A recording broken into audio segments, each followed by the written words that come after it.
plane inbound.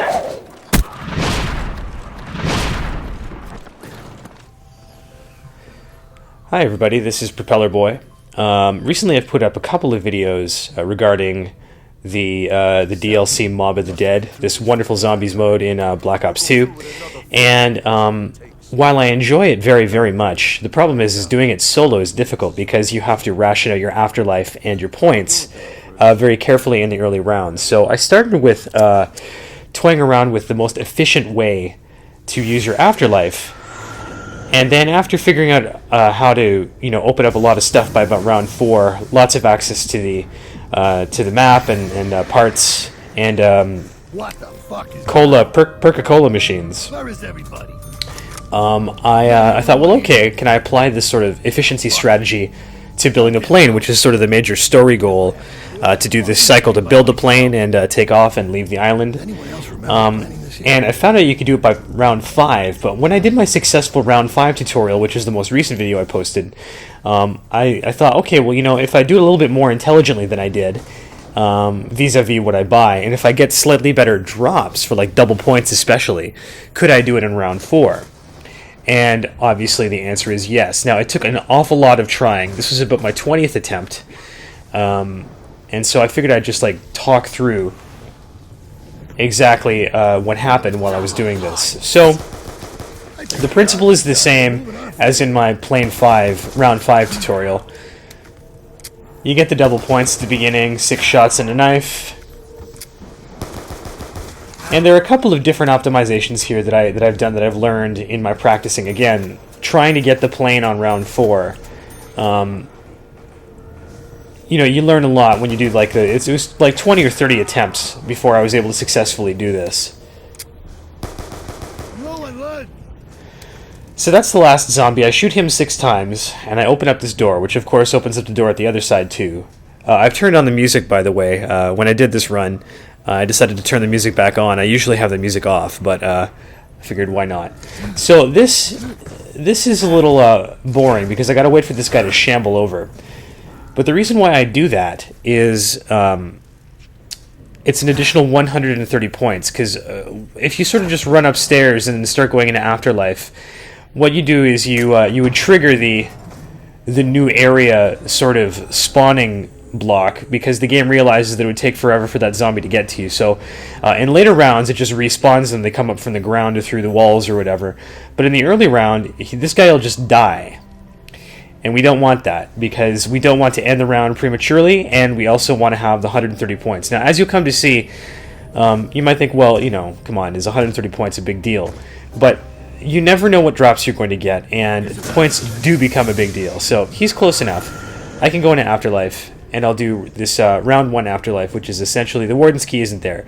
So it's do this little thing to open up the showers, and open up the double points cell at the end of the block.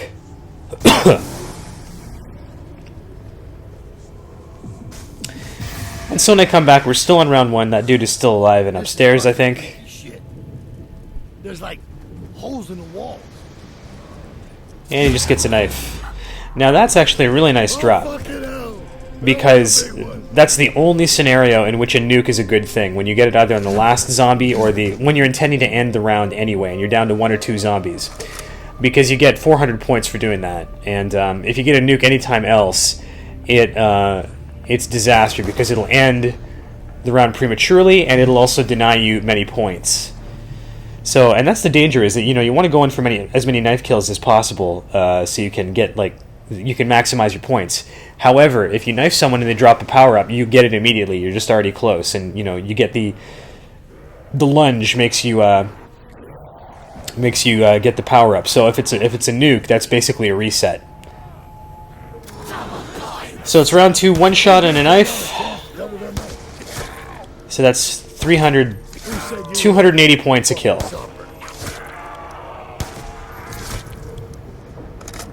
260 for the knife kill, and then 20 for the bullet.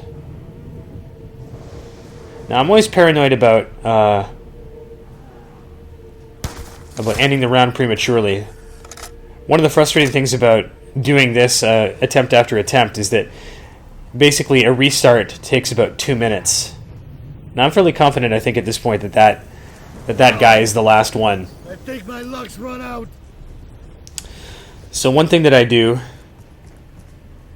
I should have actually done some repairs there, I think. But I do get some extra points for a couple rounds by throwing my grenades into the lava here. You get 20 points a pop for doing that, which is nothing to sniff at. So round 2 Afterlife, and at this point I don't need to worry about the zombies dying when they respawn because I'm too far away. The Afterlife here is this jump sometimes gives me serious problems. I don't know why. Anyway, here we go. That's the warden's key. I'm going to open up the office. And I'm going to run down the hall and get the double points at the end of the cell. At the end of the hall there. That's also a new technique that I do. It means you can sprint a little bit. You maintain your velocity in the air without using your sprint, which is nice. So here's where I catch a bit of luck here. The box is in here. And this is the first time I actually fiddled with the box. Because, I mean, actually, there are a lot of things you don't want to get in the box. You actually don't want to get a blundergat or a ray gun because they're too powerful and they don't give you, max points. You don't want the pistols. You don't want a sniper rifle. You don't even really want an LSAT. You want something that's like this, actually. AK is almost perfect because it's got relatively high power, decent magazine size, and it's also mobile. So you could get an LSAT, but then you're running very slowly, or you could get a death machine, and then you're running very slowly. And mobility, especially when you don't have perks, can be a bad scene. So going for the box is a bit of a gamble, but it can potentially save you about 500 points. Because in my other video where I get the plane at round 5, where I did the tutorial there, I get the MP5, and I decided it's a bad choice, and it really is. You should, if you're going to go for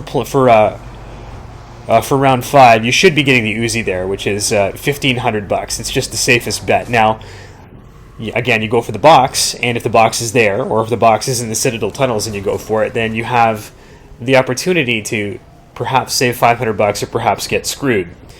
You never know. So round 3, you don't forget to take the key, yeah. Round 3, what I'm going to do here is I'm going to grab the double points eventually, and then go through some of these zombies, try and max out my points. Round 3 is a very long and very important round, because you clear out the zombies, you do the laundry sequence, which gives you more zombies, and you also do the downstairs power sequence. Again, this is round 2, so 2 shots and a knife from the M14. Oops. I guess he must have taken a bullet before for something else. Yeah, so in this round, you do the laundry and you do the... Now this actually... You do the laundry and you do the downstairs power. Having insta-kill here... Look at this, I'm just getting sick drops. But I'm not getting the nuke, which is fabulous. Now, an insta-kill actually, in this round, can be... In this particular situation, can be something that is a bad scene because... Actually, in general, insta-kill for this run, insta-kill's not so great because it just means that you can't get like the bullet points. But max ammo is great, especially in round 2, because then you can use 8 shots from your pistol. So you're, instead of getting 1 shot and then the knife, you're 8 shots in the knife. So it's an additional 100 and let's see, 7 shots, 140 points, which is great. So round 3, here we go. I'm going back to the other side of the map. I'm going for the laundry sequence. I'm going to do that now.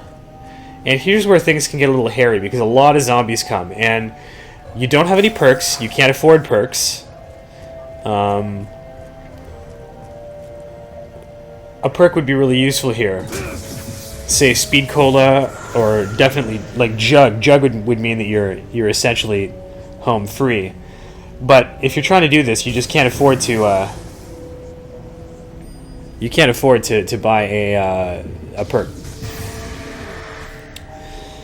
So I start the laundry sequence here. A lot of zombies come, and I try and manage it so I can do as many 2-shot and then knife as possible, because that's the maximum sort of point gathering system. If you don't have double points, that's it's 170 a kill. 130 for the knife, and then 40 for the... No, I'm sorry, 150. Yeah. 20 points for the shots, and then 30 for the 130 for the knife kill.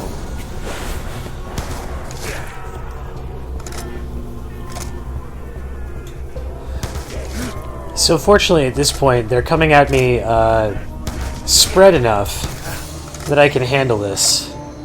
You know, if you get a lot of fast runners and they're close, it's hard to do the double shot and knife. But this is really a critical point if you're trying to do this. You don't want to nuke, and you want to maximize your points.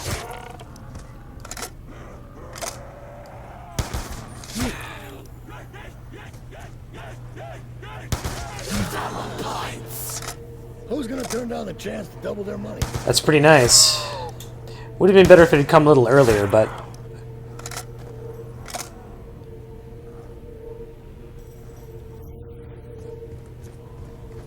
Hey, I found the sheet. There have been times in the past in which I've forgotten to grab that. Keep your crusty mitts away from me. Now I switched my AK here for some headshots because I think I was... it looked sparse enough that I wasn't quite sure that there were more zombies coming. I could have... if I hadn't have thought there... If I had known that it wasn't the end... it wasn't quite the end of the round, I could have been more aggressive with maximizing that double points at the end. Which actually, looking back on this, is a little bit sad, because it probably wouldn't have been necessarily enough. But like, the thing is, you really do need to be thinking all the time about how to maximize your points if you're trying to do this. Round 5 is actually fairly easy. Again, in the tutorial that I did, I avoided many of the drops. Just to show you that you can do it without getting double points or without getting max ammo. But round 4 is a bit trickier.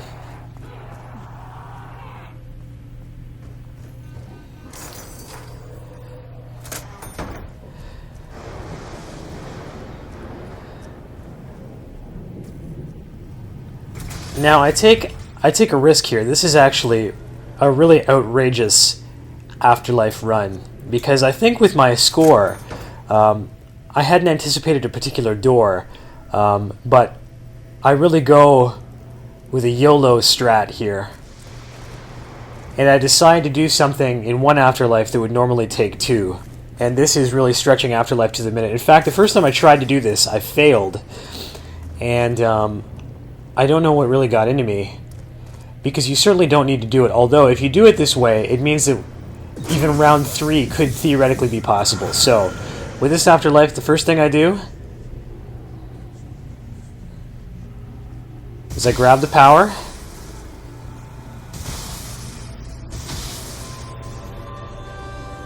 and then I get the that allows me access to the engine in the warden's office, and then I do the rope. This is what you need to do anyway, normally on this afterlife.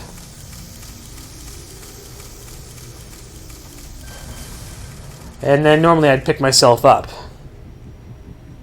But I decided to do this. See, I even hesitated there, that's funny. And I don't know what's wrong with me. In my panic, I hit the stupid shock box instead of the voltmeter. Look at how close this is. Oh my goodness. So if you're not panicking like that, and you don't miss, you can do that afterlife. And so now, I pick up these 2 pieces.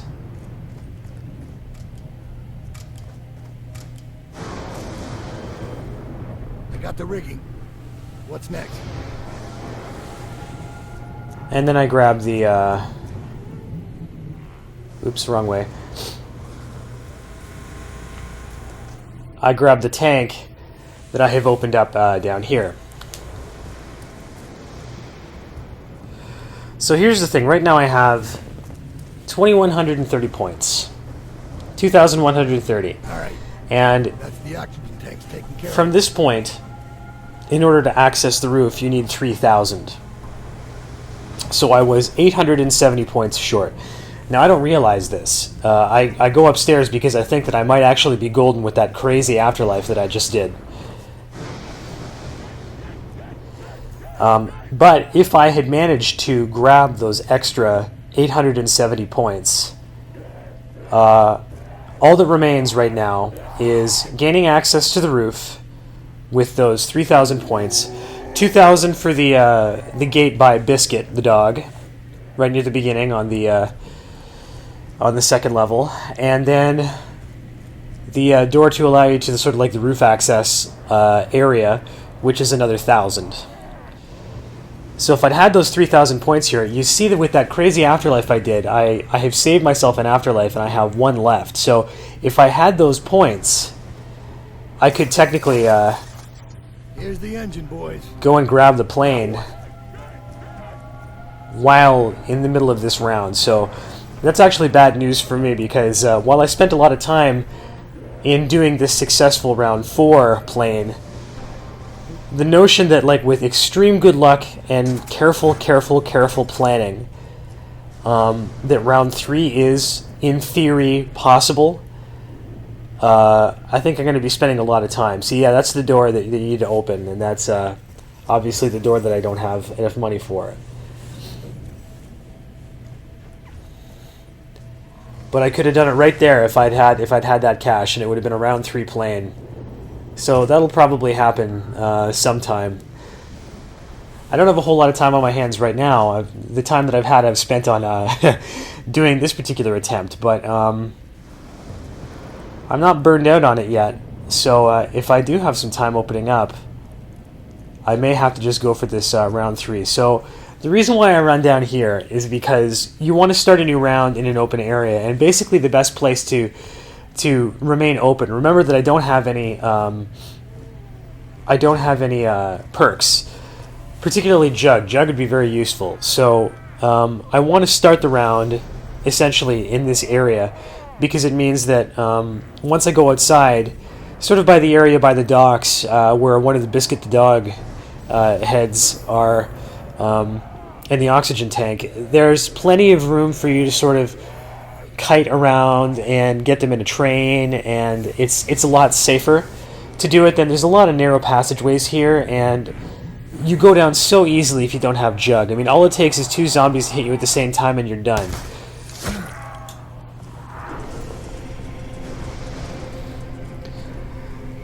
So here all I need to do is essentially get to 1,000 points, and then I'm good to go. Because then I can open up that top door, use my afterlife to go into to gain access to the roof, craft the plane, and then take off. Now's a good time to pick a fight.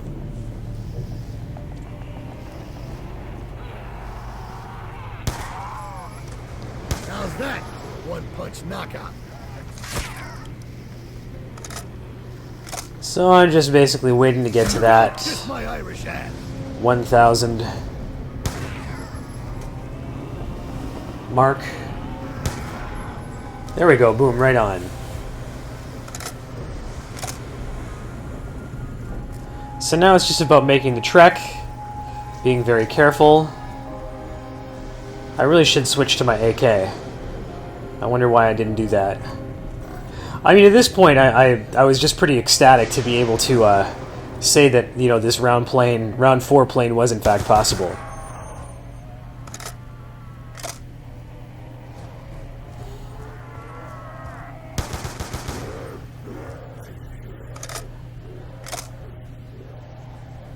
Yeah, I'm really not thinking very carefully about. There we go.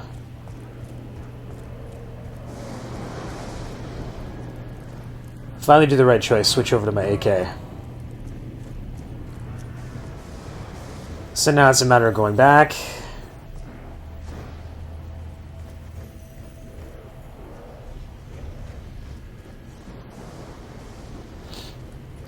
Yeah, so this door is a $2,000 door. Going up to the roof. This door there, that's 1,000 points.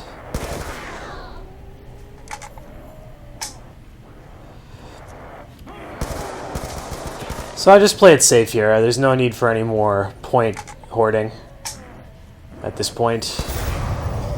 Hello, Biscuit. And I have all 5 plane parts.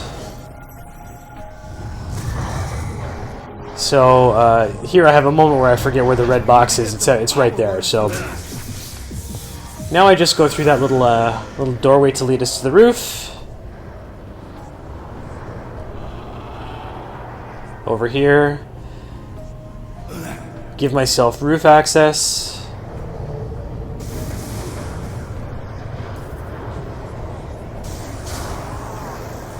Clear things out just to be safe.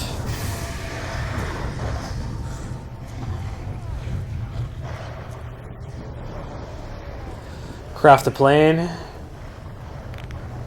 Actually, there's a lot of zombies close by. Plan all this on paper. And then take off. Get this heap airborne. So there you have it, folks. Round 4. Plane in solo. And I think I make a nice long distance Hail Mary grenade kill. Unbelievable. There we go. Watch the score. Now that was a... Boom. Oh, hell. So I don't know. Hopefully a round 3 plane and plane takeoff and bridge is in the cards. It can't be like We'll have to this see. forever. But there you go, folks. There has to be a way to break the cycle. Round 4. What did I do wrong? How do I put things right? What the hell do you want from me? Hey boomer buddies, give me a hug.